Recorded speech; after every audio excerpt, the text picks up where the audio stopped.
Hi everybody, this is Chloe Hudson with World Peace Projects. Thank you so much for joining me. So today I wanted to talk a bit about telepathy and animal communication. This is because my upcoming course, Telepathy and Animal Communication course Level 1, will be July 1st. And the timings will be 12 p.m. to 3 p.m. Eastern Standard Time. This will be a course on Zoom. The cost is $285. You're welcome to sign up at worldpeaceprojects.global. I would love to have you. So a little information about this is telepathy is absolutely a learned capability. I'm going to go into the understandings of reading frequencies, understanding how to synthesize frequencies in the brain, and what avenues and areas of your brain are actually doing this work. We're going to put a scientific base to this, so it's not just some kind of ethereal, intuitive thing. It's very much based in the understandings of frequency, just like listening to a radio, and it absolutely is a learned trait. Now, I like working with animals so much because it's a much easier way for me to access my telepathy, and it just brings me so much joy. I absolutely adore animals. They have taught me a tremendous amount over the years. So I wanted to offer you some of my experiences and stories today. Now, one of my favorite stories to tell is a story about my beloved dog friend Daisy. Daisy is an older German Shepherd Doberman mix. She is a very particular dog. She is slow these days. She's got hip issues, and we created a very strong bond. And at one point she lived with me for a long time, and I had to gain her trust. Certain dogs are very interesting in their breeds when they seem to act more like cats in the way of keeping distance and bonding with humans. I've noticed this about German short-haired pointers, for example, or another breed that you have to really earn their trust. Another one of my best dog friends is a German short-haired pointer. And it took a while. He was extremely indifferent to me for a long time. So Daisy is a big girl. She's over 110 pounds probably. And sometimes, because she was older, she would stay at her home while me and my partner at the time would stay at my home. She'd have all of her comforts. She'd be able to get in and out. And, leaving her there was just easier and more relaxing for her than sometimes transporting her. And then we'd go back in the morning, or her human would go back and check on her and make sure everything was okay. Well, she had a habit of waking me up out of my sleep when I'm at my home, she's at her home, with a very audible in-the-room noise, very distinct, of the sound of her shaking her head and her ears flapping and her collar making a jingle around her neck. And it would wake me up out of my sleep, and then she would tell me, where are the humans, or I need water, or hungry, or whatever it was, right? And she had done this a couple times to me, and I had relayed this to her human, who, humored me but didn't really believe me. And I just love that she did it, because it is more rare for me to experience when an animal brings their physical energy into the space that they are not physically located. I've had this happen a few times. So one day I'm sleeping, and Daisy's human is sleeping next to me, and I wear earplugs to bed, and I get woken up because Daisy shakes and makes this collar sound. It's very audible in the space. And I turn and I say, I know you heard that. And her human says, no, couldn't have been. Is that what it is? And I said, I had earplugs in. So I loved that, because Daisy finally proved through and through to a non-believer human that, no, this is the real deal. She is really able to inject her noise into the space, which takes a lot more energy, I think, for animals to do. But it does happen. I have found that cats are better at this. You know, at one point in my life, my beloved cat Puma was living in Hawaii, and I had gone back to Texas for a chunk of months. And I talked to Puma all the time telepathically. We had a very strong bond. That was the first animal that I had constant telepathic communication with since he was my pet. And I would be sitting in bed, it'd be daytime, I'd just be sitting on the bed doing whatever I'm doing, and I would feel physically Puma walking on the bed towards me. I could feel the sheets moving with his paws, and I absolutely loved that. That's a more common experience, and I find that cats are better at that because cats are master astral projectors. So those are just some really fun stories. Now, another wonderful story is one of my dear friends, Becky. She is a miniature toy poodle, and that breed is very smart. They're very sassy, and Becky is fantastic at telepathic communication, and I have found that breeds like her are that so. And Becky, we were having a conversation one day recently. She was hanging out here at my place, and she says to me, "Are you listening? Are you listening?" And I said, "No, I wasn't listening." And she said, "Why do you think that is?" And I had to stop and think about that. And I said, well, maybe I suppose it's control. You know, why would I not be listening at certain times and then I could telepathically hear at other times?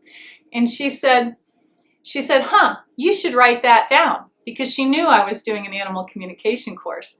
And then as soon as she said it telepathically, I kind of paused, and then she looked at me and just waited till I walked and wrote it down, and then she was okay. And I love those validations. Becky's very good at that. She's done that a few times to me and her human, where she'll say something telepathically or impulse her message, because animals are very good at impulsing what they desire. And people pick up on that intuitively, even if maybe they don't place what's happening, as that is a form of a telepathic communication. So she would impulse or say what she wanted, and then she'd physically look at you and she'd wink. And she loved validating that, yeah, that's exactly what I said and you got it. It's just so funny. But not all animals communicate in the same way. Telepathy is very akin to verbal communication in regard to, I'm going to compare it to people having different languages. Maybe you have a different native language than somebody else. And maybe you're the second common language or their second common language, which is your native language. There's some limitations and barriers around communication because of knowledge base of the common language. There's also experiences that are very akin to an accent, a very heavy accent. And then always, of course, there's the situations where animals don't have the vocabulary that you may have or understand what certain concepts or words are. Because in my experience, the reality of telepathic communication, when it comes to how telepathy is a natural, universal method of communication, but humans utilize their native language. So there's a translation happening in the brain. And often humans require a need to compartmentalize the communication through their native language. And what I mean by that is telepathy in nature is simply frequency, right? There's no resistance, and there is an understanding of frequential communication. So it's a lot more body knowing. So when animals communicate, obviously they're not using English language. They're not using a word-based vocabulary. They're transferring and receiving frequency, and they know how to read that and understand that. It's their base foundation. It is such throughout nature. Though animals understand and have the capacity to assist humans to communicate by a translation into the native language of the human speaker or receiver. And so there can be some hiccups when it comes to clear communication because there is a deciphering happening around how we're receiving or interpreting the communication. For example, here are some concepts that are very difficult for animals, and I've had to get real creative around explanation. So one thing I've noticed, and this could just be me, I do think that other animal communicators have a better knack for this, is I have been communicating with animals for 20 years now, and it was actually my primary way of introducing myself into this career professionally. I felt much more comfortable offering services based around communicating with animals 20 years ago than as opposed to like talking to somebody who had crossed over or relaying through, you know, professional means, any other type of telepathic communication that was human or you know, sentient based than they were in an animal. I was very comfortable with animals. It's just been so much easier to communicate with them. They're really good at expressing and receiving.